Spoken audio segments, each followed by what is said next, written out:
नमस्कार दोस्तों, मैं हूं शिवम पांडे और आप सभी का स्वागत है आपके अपने चैनल ट्रिक पॉइंट में। दोस्तों, हम लोग इस वीडियो में महत्वपूर्ण समितियां व आयोग को डिटेल से और साथ ही साथ ट्रिक के माध्यम से पढ़ने वाले हैं। तो आप इस वीडियो को शुरू से अंत तक जरूर देखिएगा, जिससे आपको सभी चीज़ें अच्छे से समझ में आ सकें। तो देरी ना करते हुए चले इस वीडियो को शुरू करते हैं। तो सबसे पहले बात कर लेते हैं नानावटी आयोग की। इसका गठन सन 2000 में किया गया था। इसके अध्यक्ष थे न्यायमूर्ति जीटी नानावटी जी और उद्देश्य था 1984 के सिख विरोधी दंगों की जांच करना, और इसने अपनी अंतिम रिपोर्ट सन 2005 में दी थी। कैसे याद रखेंगे? यहाँ पर देखिए, नानावटी में आपको शब्द मिल जाएगा नाना, और क्या लिखा हुआ है कि 1984 के सिख विरोधी दंगे की जांच इसके द्वारा की गई थी। तो सिख को कर लेते हैं सीख, और आपको पता है जो नाना होते हैं वो अपने नाती को क्या देते हैं? सीख देते हैं, है ना। अपना अनुभव शेयर करते हैं, सीख देते हैं अच्छी अच्छी। तो सीख से हो जाएगा सिख विरोधी दंगों की जांच। तो याद रखिएगा कि नानावटी आयोग ने क्या किया था? 1984 के सिख विरोधी दंगों की जांच की थी। यह दंगा क्यों हुआ था? तो आपको पता होना चाहिए कि भारत सरकार द्वारा ऑपरेशन ब्लू स्टार चलाया गया था जून 1984 में, जिसमें भारतीय सेना ने स्वर्ण मंदिर अमृतसर में उग्रवादियों के खिलाफ कार्यवाही की थी, जिस कारण से सिख समुदाय के जो व्यक्ति थे उनमें गहरा असंतोष फैल गया था। और सिख धर्म के ही दो अंगरक्षक थे इंदिरा गांधी जी के, एक का नाम था बेअंत सिंह और दूसरे का नाम था सतवंत सिंह। तो इन्होंने क्या किया था कि इंदिरा गांधी जी की हत्या कर दी थी 31 अक्टूबर 1984 को। फिर इसके बाद क्या हुआ कि काफ़ी ज़्यादा दंगा फैल गया था, ठीक है। और नानावटी जो आयोग है इसने अपनी रिपोर्ट में ये कहा था कि यह प्रशासनिक विफलता की कारण हुआ है, ठीक है। तो ये चीज़ आपको नानावटी आयोग के संबंध में याद रखना है। नेक्स्ट है नानावटी शाह आयोग। इसका गठन सन 2002 में किया गया और इसके अध्यक्ष थे जीटी नानावटी। प्रारंभ में कौन अध्यक्ष थे? जीटी नानावटी। बाद में इसमें शाह आयोग का विलय कर दिया गया और शाह आयोग के अध्यक्ष थे अक्षय मेहता। तो प्रारंभ में इसको नानावटी आयोग के नाम से जाना जाता था। बाद में जब शाह आयोग का विलय हो गया तो इसको नानावटी शाह आयोग के नाम से जाना जाने लगा। इसका उद्देश्य था गोधरा ट्रेन कांड के बाद गुजरात दंगों की जांच करना। यानी जब गोधरा ट्रेन अग्निकांड हुआ था उसके बाद जो गुजरात में दंगे हुए थे उसकी जांच करना इसका उद्देश्य था। और इसकी अंतिम रिपोर्ट जो थी वो सन 2014 में आई थी, जिसमें कहा गया था कि गोधरा कांड जो है ये पूर्व नियोजित साजिश है। इसमें क्या किया गया था कि जो साबरमती एक्सप्रेस थी जो अयोध्या से साबरमती आ रही थी उसके S6 कोच में आग लगा दी गई थी, जिसमें आधिकारिक रूप से ये माना जाता है कि 59 लोगों की मृत्यु हुई थी। और यह अग्निकांड कब हुआ था? तो यह हुआ था 27 फरवरी सन 2002 में। कैसे याद रखेंगे? यहाँ पर देखिए, गोधरा में आपको शब्द मिल जाएगा गोध। याद करने के लिए कर लेते हैं गोद। तो जाहिर सी बात है कि नाना की गोद में नाती खेलेंगे, है ना। नाना के गोद में बैठते हैं नाती, तो गोद से याद हो जाएगा आपको नानावटी शाह आयोग। तो याद रखिएगा कि नानावटी शाह आयोग जो है इसका उद्देश्य क्या था? गोधरा ट्रेन अग्निकांड के बाद हुए गुजरात दंगों की जांच करना। नेक्स्ट है विजय केलकर समिति। इसका गठन सन 2002 में किया गया था। अध्यक्ष थे विजय केलकर और उद्देश्य था कर सुधार। और एक महत्वपूर्ण चीज़ ये याद रखिएगा कि जीएसटी की जो सिफारिश है वो विजय केलकर समिति द्वारा ही की गई थी। कैसे याद रखेंगे? यहाँ पर देखिए, केलकर में आपको शब्द मिल जाएगा केल के बाद कर, और कर से हो जाएगा कर सुधार। तो यहाँ नाम से स्पष्ट हो रहा है कि विजय केलकर समिति जो है वो कर सुधार से संबंधित थी। फिर अगला है राजा चिलैया समिति। इसका गठन सन 1991 में किया गया था और अध्यक्ष थे डॉक्टर राजा जे चिलैया जी। उद्देश्य क्या था? तो इसका भी उद्देश्य कर सुधार था। और याद रखिएगा कि प्रत्यक्ष करों की दरें घटाने की सिफारिश राजा चिलैया समिति में की गई थी। कैसे याद रखेंगे? यहाँ पर देखिए, राजा चिलैया को चलान कर लेते हैं, या फिर राजा लोग क्या करते थे? अपने प्रजा पर टैक्स लगाते थे, कर लगाते थे, है ना। राजा जो है कर लगाते थे अपनी प्रजा पर। तो आपको याद हो जाएगा कि राजा चिलैया समिति जो है ये भी कर सुधार से संबंधित थी, ठीक है। नेक्स्ट है स्वर्ण सिंह समिति। इसका गठन सन 1976 में किया गया था और इसके अध्यक्ष थे स्वर्ण सिंह जी। और आपको पता ही है कि स्वर्ण सिंह समिति में क्या किया गया था? मूल कर्तव्य को जोड़ने का सुझाव दिया गया था। परिणाम स्वरूप 42वां संविधान संशोधन किया गया 1976 में और मूल कर्तव्य को जोड़ा गया। तो नॉर्मली सबको पता है, ट्रिक बताने की जरूरत नहीं है कि मूल कर्तव्य को जोड़ने का सुझाव किस समिति द्वारा दिया गया था, तो स्वर्ण सिंह समिति द्वारा। या फिर नहीं याद है तो आप थोड़ा सा हिंट ऐसे याद रखिएगा, स्वर्ण में आपको शब्द मिल जाएगा स्वर्ग, और स्वर्ग में कौन जाता है या फिर स्वर्ग किसको मिलता है, जो कि अपने कर्तव्य अच्छे से निभाता है ना, अपने पूरे कर्तव्य अच्छे से निभाता है, धरती पे अच्छे कर्म करता है तो उसको स्वर्ग मिलता है। तो आप ऐसे भी याद रख सकते हो। फिर अगला है हिल्टन यंग आयोग, और इसका गठन किया गया था 1926 में। अध्यक्ष थे हिल्टन यंग और उद्देश्य था आरबीआई की स्थापना की सिफारिश, यानी इसके द्वारा आरबीआई की स्थापना की सिफारिश की गई थी।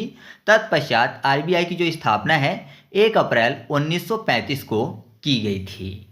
कैसे याद रखेंगे, आरबीआई यानी reserve bank of India. Hilton young में आपको शब्द मिल जाएगा हिल्टन, टन की बात हो रही है। रिजर्व, तो आपको पता है कि रिजर्व करना मतलब संरक्षित करके रखना, बचा के रखना। तो कोई भी चीज़ कोई व्यक्ति रिजर्व कर रहा है तो बहुत ज़्यादा मात्रा में रखेगा, तो ऐसा माने कि टन के टन लोग क्या कर रहे हैं, रिजर्व कर रहे हैं किसी भी चीज़ को।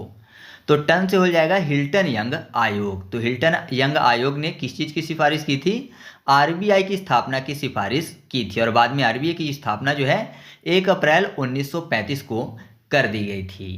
अच्छा, आप कमेंट करके बताइएगा कि आरबीआई यानी रिजर्व बैंक ऑफ इंडिया ने कितने देशों के सेंट्रल बैंक के रूप में कार्य किया है। ठीक है। फिर अगला है नरसिम्हन समिति। इसका गठन 1991 में किया गया था। अध्यक्ष थे मुरली नरसिम्हन। उद्देश्य था वित्तीय व बैंकिंग सुधार, यानी इन्होंने वित्तीय व बैंकिंग सुधार की सिफारिश की बात कही थी, और आरबीआई और वाणिज्यिक बैंकों के कार्यों के सुधार की भी समीक्षा इसमें की गई थी। कैसे याद रखेंगे, नरसिम्हन में आपको शब्द मिल जाएगा सिम्हा, यानी सिंह टाइप का। सिंह मतलब शेर होता है, और शेर कौन होता है, जंगल का किंग होता है। किंग से हो जाएगा बैंकिंग, है ना, बैंकिंग, किंग शब्द यहाँ पर मिल जाएगा। तो याद रखिएगा कि नरसिम्हन समिति ने किस चीज़ की सिफारिश की थी, वित्तीय व बैंकिंग सुधार की। फिर अगला है बलवंत राय मेहता समिति, जिसका गठन 1957 में किया गया था, और अध्यक्ष थे बलवंत राय मेहता जी। उद्देश्य था 3 स्तरीय पंचायती राज की सिफारिश। इसमें ग्राम पंचायत, ब्लॉक समिति और जिला परिषद की बात कही गई थी। यही 3 स्तर थे, कौन कौन से, ग्राम पंचायत, ब्लॉक समिति और जिला परिषद। कैसे याद रखेंगे, पंचायत में आपको शब्द मिल जाएगा पंच। तो अगर कोई पंच मार रहा है तो पंच से उसका बल पता चलता है, मतलब ताकत पता चलती है ना, उसके पंच पे कितनी पावर है। तो पंच से बल पता चलेगा, तो याद रखिएगा कि पंच से पंचायती राज हो जाएगा और बल से बलवंत राय मेहता। तो 3 स्तरीय पंचायती राज की सिफारिश किस समिति द्वारा की गई थी, बलवंत राय मेहता समिति द्वारा की गई थी। नेक्स्ट है स्वामीनाथन समिति। इसका गठन सन 2004 में किया गया था, और अध्यक्ष थे एम स्वामीनाथन जी। इसमें क्या किया गया था, तो किसानों की समस्या को पता लगाना इस समिति का महत्वपूर्ण उद्देश्य था, और किसानों की आय को बढ़ाना, एमएसपी सुधारना और खाद्य सुरक्षा के संबंध में बात या सिफारिश की गई थी। कैसे याद रखेंगे, स्वामीनाथन में आपको शब्द मिल जाएगा स्वामी या नाथ। तो कोई भी स्वामी होता है या फिर नाथ होता है तो अपने शान में रहता है ना, या फिर शान से चलता है। जाहिर सी बात है, मान लीजिए कोई हजारों करोड़ का स्वामी हो तो वो शान से चलेगा, शान से हो जाएगा किसान। तो किसानों की समस्या का पता लगाना स्वामीनाथन समिति के अंतर्गत आता है। फिर अगला है जानकी रमन समिति। इसका गठन 1977-78 में किया गया था। अध्यक्ष थे जानकी रमन, और इसका उद्देश्य था प्रतिभूति घोटाला, है ना, प्रतिभूति घोटाले का जो कार्य था वो जानकी रमन समिति द्वारा इसकी जांच की गई थी। और याद रखिएगा कि बाजार नियमन और निवेशक सुधार पर सुझाव भी इसके द्वारा दिया गया था। कैसे याद रखेंगे, जानकी रमन, तो आपको पता है जानकी के राम कौन थे, पति थे। जानकी के राम पति थे, तो पति से प्रतिभूति घोटाला। या फिर ऐसे याद रख सकते हैं कि जानकी यानी जानकी बनाई है, तो जानकी कब बनेगी, जब सामने भूत आ जाएगा, भूत से भी प्रतिभूति घोटाला हो जाएगा। तो याद रखिएगा कि प्रतिभूति घोटाले की जांच किसके द्वारा की गई थी, जानकी रमन समिति द्वारा। फिर अगला है दंतेवाला समिति। इसका गठन 1972-73 में किया गया था, और अध्यक्ष थे श्री दंतेवाला जी। उद्देश्य क्या था? तो भारत में बेरोजगारी का अनुमान लगाना और साथ ही साथ श्रम बाजार और रोजगार नीति में सुधार। कैसे याद रखेंगे? दंते वाला में आपको शब्द मिल जाएगा दांत, या फिर दांत वाला भी बोलते हैं इसको, है ना, दंते वाला और दांत वाला दोनों बोलते हैं। तो यहाँ पर आपको दांत शब्द मिल जाएगा। तो ऐसा मानिए कि जो बेरोजगार होते हैं वो दांत दिखाते घूमते रहते हैं, है ना, बेरोजगार है, कोई काम नहीं है तो दांत दिखाते घूम रहे हैं, तो दांत से आपको दंते वाला हो जाएगा। तो याद रखिएगा कि दंते वाला समिति या फिर दांत वाला समिति जो है ये किसके संबंध में है? तो भारत में बेरोजगारी के अनुमान के संबंध में है। फिर अगला है शिवरामन समिति। इसका गठन 1970-72 में किया गया था। अध्यक्ष थे श्री शिवरामन और उद्देश्य था नाबार्ड की स्थापना की सिफारिश। यानी नाबार्ड की स्थापना की सिफारिश किस समिति द्वारा की गई थी? तो शिवरामन समिति द्वारा। तत्पश्चात नाबार्ड का जो गठन है 12 जुलाई 1982 को किया गया। कैसे याद रखेंगे? शिवरामन को याद करने के लिए कर लेते हैं सब राम, सब और राम। तो ऐसा मानिए कि कोई भी सब है तो बोलते हैं ना कि लास्ट समय में क्या बोलना चाहिए? राम का नाम लेना चाहिए। तो सब होने से पहले राम वर्ड मुंह से निकलना चाहिए, ऐसा बोला जाता है, जिससे कि स्वर्ग मिले। तो राम वर्ड आए, है ना, सब होने से पहले वर्ड से हो जाएगा नाबार्ड। ठीक है, तो याद रखिएगा कि शिवरामन समिति जो है इसने नाबार्ड की स्थापना की सिफारिश की थी। ठीक है। नेक्स्ट है जैन समिति। इसका गठन सन 1970-71 में किया गया था। अध्यक्ष थे डॉक्टर एस जैन। उद्देश्य था राष्ट्रीय जनसंख्या नीति, यानी जनसंख्या नियंत्रण और परिवार नियोजन नीति। कैसे याद रखेंगे? यहाँ पर देखिए जैन को आपको शब्द मिल जाएगा जन, जैन जन, जन फॉर जनसंख्या। तो याद रखिएगा कि जैन समिति जो है ये राष्ट्रीय जनसंख्या नीति से संबंधित है। फिर अगला है सरकारिया समिति। इसका गठन 1983 में किया गया था। अध्यक्ष थे सुनील सरकारिया। उद्देश्य क्या था? तो भारत में केंद्र और राज्य सरकारों के बीच शक्तियों का संतुलन। अब सरकारिया में यहाँ पर सरकार शब्द मिल जाएगा। और सरकार कैसी होती है? एक तो केंद्र सरकार होती है, दूसरी राज्य सरकार होती है। तो यहाँ पर दोनों लिखा हुआ है, तो आप ऐसे आसानी से याद रख सकते हो। फिर अगला है हंटर आयोग। इसका गठन 1919 में किया गया था। अध्यक्ष थे सर जॉन हंटर और उद्देश्य था 1919 का जलियांवाला बाग हत्याकांड की जांच करना, जिसमें जनरल ओ डायर की भूमिका थी। कैसे याद रखेंगे? यहाँ पर देखिए हंटर, हंटर में आपको हंट मिल जाएगा। हंट मतलब होता है शिकार करना। तो नॉर्मली जो जानवरों का शिकार करते हैं तो क्या करते हैं? जंगलों में जब जानवरों का शिकार करते हैं तो उनको भून कर खाते हैं, है ना, मतलब जला कर खाते हैं। जलाना फॉर जलियांवाला बाग हत्याकांड हो जाएगा। तो याद रखिएगा कि हंटर आयोग जो है इसमें 1919 के जलियांवाला बाग हत्याकांड की जांच की बात कही गई थी। नेक्स्ट है डीटी लकड़वाला समिति। इसका गठन 1979-80 में किया गया था। अध्यक्ष थे डीटी लकड़वाला और उद्देश्य था गरीबी उन्मूलन, यानी गरीबी उन्मूलन से संबंधित थी डीटी लकड़वाला समिति। और गरीबी रेखा की गणना आय खर्च के आधार पर इसमें की गई थी। कैसे याद रखेंगे? लकड़ वाला को कर लेते हैं लकड़ी वाला। तो नॉर्मली आपने देखा होगा जो गरीब लोग होते हैं उनके पास एलपीजी सिलेंडर भरवाने के पैसे नहीं होते हैं, तो क्या करते हैं? लकड़ी से खाना बनाते हैं। तो ऐसा मानिए कि जो लकड़ी वाले हैं वो गरीब हैं और जो एलपीजी से बनाते हैं वो अमीर हैं। ठीक है, तो आपको याद हो जाएगा कि लकड़ी वाले क्या है? गरीब है। तो डीटी लकड़वाला समिति किससे संबंधित थी? गरीबी उन्मूलन से संबंधित थी। इसके बाद अगला है गोस्वामी समिति। इसका गठन वर्ष है 1991। अध्यक्ष हैं दिनेश गोस्वामी जी। उद्देश्य क्या है? तो औद्योगिक रुग्णता है और इसने सिफारिश की थी ग्रामीण और छोटे उद्योगों में बैंकिंग पहुंच बढ़ाने के लिए। कैसे याद रखेंगे? गोस्वामी में आपको शब्द मिल जाएगा गौस्वामी, यानी गौ का स्वामी, अर्थात गाय को पालने वाले की बात हो रही है। तो जाहिर सी बात है गाय का स्वामी है, गाय का रक्षक है, तो गाय जब बीमार पड़ेगी तो उसका इलाज भी वही करवाएगा। तो रुग्णता मतलब होता है बीमारी। तो याद रखिएगा कि गोस्वामी समिति जो है ये औद्योगिक रुग्णता से संबंधित है। फिर अगला है महालनोबिस समिति। इसका गठन वर्ष है 1952। अध्यक्ष थे पीसी महालनोबिस और उद्देश्य था राष्ट्रीय आय का अनुमान लगाना। और याद रखिएगा कि दूसरी पंचवर्षीय योजना जो थी वो पीसी महालनोबिस मॉडल पर ही आधारित थी। कैसे याद रखेंगे? महाल में आपको शब्द मिल जाएगा महल, और महल किसके पास होगा? जिसके पास आय होगी, या फिर जिसके पास आय का कोई अनुमान नहीं है, बहुत ज़्यादा आय आ रही है, उसके पास महल बना होगा। तो याद रखिएगा कि महालनोबिस समिति जो थी ये राष्ट्रीय आय के अनुमान से संबंधित थी। इसके बाद अगला है रंगराजन समिति। इसका गठन 2012 से 2014 में किया गया था। अध्यक्ष थे सी रंगराजन और उद्देश्य था गरीबी रेखा निर्धारण, यानी गरीबी रेखा के निर्धारण के लिए इसका गठन किया गया था। और एक बार रंगराजन समिति जो है वो सी रंगराजन की अध्यक्षता में 1980 से 90 के दशक में भी बनाया गया था, जो कि राष्ट्रीय आय और आर्थिक सुधार से संबंधित थी। तो यहाँ पर गरीबी रेखा में गरीब शब्द मिल जाएगा, तो ऐसा मानिए कि गरीब लोग जो होते हैं ना वो रंग राजा से भी अच्छा खेलते हैं, है ना। राजा से भी अच्छा रंग खेलते हैं कौन? गरीब। जब रंग खेलने का समय आता है तो राजा से भी बिंदास रंग खेलते, एकदम रंग में भीगे रहते हैं। तो याद रखिएगा कि रंगराजन समिति जो है वो गरीबी रेखा निर्धारण के लिए बनाई गई थी।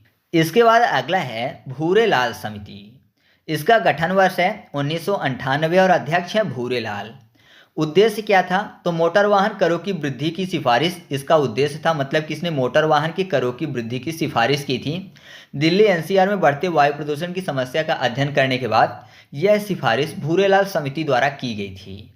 तो ऐसा मानिए कि आप मोटर वाहन चला के कहीं जा रहे हैं, है ना, आप बाइक चला के कहीं पे जा रहे हैं, तो जब आप कहीं जाते होंगे तो क्या होता होगा, नॉर्मली आप मान लीजिए बहुत दूर जा रहे हैं तो मिट्टी जो होती है पूरे बाल पे लग जाती है ना। तो बाल कैसे हो जाते हैं? भूरे हो जाते हैं। या फिर लाल मिट्टी वाला स्थान है तो निकलेंगे तो लाल हो जाएंगे, तो या तो भूरे होंगे या तो लाल। अगर आप मोटर वाहन चलाएंगे तो याद रखिएगा कि मोटर वाहन करों में वृद्धि की सिफारिश किस समिति द्वारा की गई थी? भूरेलाल समिति द्वारा। इसके बाद अगला है मल्होत्रा समिति। इसका गठन सन 1993 में किया गया था। अध्यक्ष हैं आर.एन. मल्होत्रा और उद्देश्य है बीमा क्षेत्र में सुधार। और IRDA की स्थापना की सिफारिश भी मल्होत्रा समिति द्वारा ही की गई थी। कैसे याद रखेंगे? यहाँ पर बीमा की बात हो रही है, बीमा क्षेत्र में सुधार। तो आपको पता है कि बीमा दो चीज़ों को होता है, एक तो जान का, दूसरा माल का, है ना। जान और माल दोनों का बीमा होता है। आपके पास कोई सामग्री है तो उसका भी बीमा होता है और आपके जान की भी बीमा होती है। तो आप ऐसे याद रखिएगा कि जान और माल दोनों का बीमा होता है। तो माल से मल्होत्रा हो जाएगा।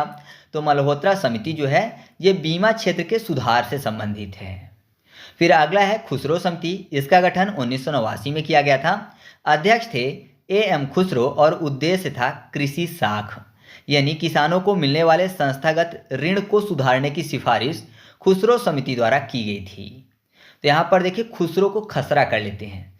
खसरा नक्शा ये आपको पता होगा। तो खसरा जो होता है जमीन का होता है और जमीन में क्या की जाती है? कृषि की जाती है, खेती की जाती है। तो याद रखिएगा कि खुसरो समिति जो है कृषि शाख से संबंधित है। फिर अगला है महाजन समिति। इसका गठन 1997 में किया गया था। अध्यक्ष हैं बीवी महाजन और उद्देश्य है चीनी उद्योग का अध्ययन, उत्पादन, मूल्य और वितरण व्यवस्था की समीक्षा इस समिति के द्वारा की गई थी। महाजन को कर लेते हैं मंजन। मंजन आप करते हैं जैसे कोलगेट हो गया या फिर कोई भी मंजन। तो आपने देखा होगा कि मंजन में चीनी की मात्रा होती है, मीठा रहता है ना, स्वाद में मीठा होता है, मतलब मंजन में भी चीनी रहती है। तो महाजन समिति जो है किससे संबंधित है? चीनी उद्योग के अध्ययन से संबंधित है। फिर अगला है सत्यम समिति, जिसका गठन वर्ष है 1967। अध्यक्ष हैं श्री सत्यम और उद्देश्य क्या था? तो कपड़ा व वस्त्र उद्योग से संबंधित ये समिति थी, यानी हैंडलूम और पावरलूम क्षेत्र को संरक्षण देने की बात इस समिति में कही गई थी। कैसे याद रखेंगे? सत्यम में आपको शब्द मिल जाएगा सत्य, और सत्य और अहिंसा के मार्ग में कौन चलते थे? गांधी जी। और आपको पता है गांधी जी जो थे वो चरखे से क्या करते थे? कपड़ा बनाते थे, खादी का कपड़ा बनाते थे, वस्त्र से संबंधित। तो आपको याद हो जाएगा कि सत्यम समिति जो है कपड़ा यानी वस्त्र उद्योग से संबंधित है। ठीक है। नेक्स्ट है हनुमंत राव समिति। इसका गठन सन 1978 में किया गया था। अध्यक्ष थे हनुमंत मेहता जी और इसका उद्देश्य था उर्वरक उत्पादन, वितरण व सब्सिडी प्रणाली, कृषि उत्पादन बढ़ाने के लिए नीति निर्माण की इसकी सिफारिश की गई थी। कैसे याद रखेंगे? यहाँ पर देखिए उर्वरक में आपको शब्द मिल जाएगा उर, और हनुमंत में हनुमान की बात हो रही है और आपको पता है कि हनुमान जी उड़ सकते थे, तो उड़ने से उर्वरक हो जाएगा। तो आप ऐसे याद रखिएगा। फिर अगला है श्री कृष्ण समिति। इसका गठन वर्ष है 1992 से 93। अध्यक्ष थे B.N. श्री कृष्ण। उद्देश्य मुंबई दंगों की जांच करना, और ये दंगा का कारण क्या था? तो बाबरी मस्जिद विध्वंस था। बाबरी मस्जिद विध्वंस के बाद मुंबई में दंगे हुए थे, उसकी जांच करने के लिए B.N. कृष्ण की अध्यक्षता में श्री कृष्ण समिति बनाई गई थी। तो आपको पता है कि कृष्ण भगवान जो थे वो अपनी माता को बहुत ज़्यादा परेशान करते थे, है ना, बहुत ज़्यादा सताते थे किसको? अपनी माता को, यानी अपनी माँ को। माँ से मॉम हो जाएगा, मॉम से मुंबई। तो याद रखिएगा कि श्री कृष्ण समिति जो है वो मुंबई दंगों की जांच करने के लिए बनाई गई थी। इसके बाद अगला है जीएस पटेल समिति। इसका गठन वर्ष है 1984। अध्यक्ष हैं जीएस पटेल और उद्देश्य है सेबी के गठन की सिफारिश। तत्पश्चात 1988 में सेबी को अस्थायी रूप से लाया गया। बाद में 1992 में नरसिम्हन समिति की सिफारिश पर सेबी एक्ट लागू किया गया, मतलब वैधानिक दर्जा दे दिया गया। कैसे याद रखेंगे, यहाँ पर देखिए सेबी याद करने के लिए कर लेते हैं सेव। जीएस की बात हो रही है तो आपको पता है कि आप हो या फिर मैं, जीएस हमेशा क्या करते हैं, अपने माइंड में सेव करने के लिए ट्रिक का उपयोग करते हैं, है ना। तो जीएस को सेव करने के लिए ट्रिक का उपयोग करते हैं जिससे कि माइंड में सेव हो जाए। तो याद रखिएगा कि जीएस पटेल समिति जो है वो सेबी के गठन की सिफारिश से संबंधित है। फिर अगला है संथानम समिति। इसका गठन वर्ष है 1962। अध्यक्ष है के संथानम। उद्देश्य क्या था, तो केंद्रीय सतर्कता आयोग और सीबीआई की स्थापना की सिफारिश। इसमें सीबीआई जो है इसकी स्थापना 1963 में की गई थी और सीबीसी यानी केंद्रीय सतर्कता आयोग की स्थापना 1964 में की गई थी, जबकि वैधानिक रूप से इसको दर्जा दिया गया था 2003 में। कैसे याद रखेंगे, यहाँ पर देखिए सतर्कता में आपको शब्द मिल जाएगा सत, सत से हो जाएगा संथानम, है ना। सत साथ, एक ही बात हो रही है ना यहाँ पर, संथ साथ। तो केंद्रीय सतर्कता आयोग और सीबीआई की स्थापना किस समिति की सिफारिश पर की गई थी, संथानम समिति की सिफारिश पर की गई थी। ये काफ़ी ज़्यादा महत्वपूर्ण है तो आप इसको याद रखिएगा। तो इस तरीके से अपना पार्ट 1 यहीं पर कंप्लीट होता है। अगर आपको पार्ट 1 पसंद आया है तो कमेंट करके बताइएगा, मैं इसकी पार्ट 2 आपको जल्दी से जल्दी उपलब्ध करवा दूंगा। वैसे जो महत्वपूर्ण थे तो मैंने आपको इसी पार्ट में करवा दिए हैं जो कि अक्सर एग्जाम में पूछे जाते हैं। फिर भी अगर आपको पार्ट 2 चाहिए तो कमेंट करके आप बता देना। और हाँ, वीडियो अच्छी लगी हो तो वीडियो को लाइक कर दीजिएगा और दोस्तों के साथ भी शेयर कर दीजिएगा। और अगर आपको इसकी पीडीएफ चाहिए तो टेलीग्राम पर जाकर सर्च करिएगा ट्रिक पॉइंट और चैनल को ज्वाइन कर लीजिएगा, वहाँ पर आपको फ्री में पीडीएफ मिल जाएगी। तो चलिए मिलते हैं अगले वीडियो में, तब तक के लिए जय हिंद।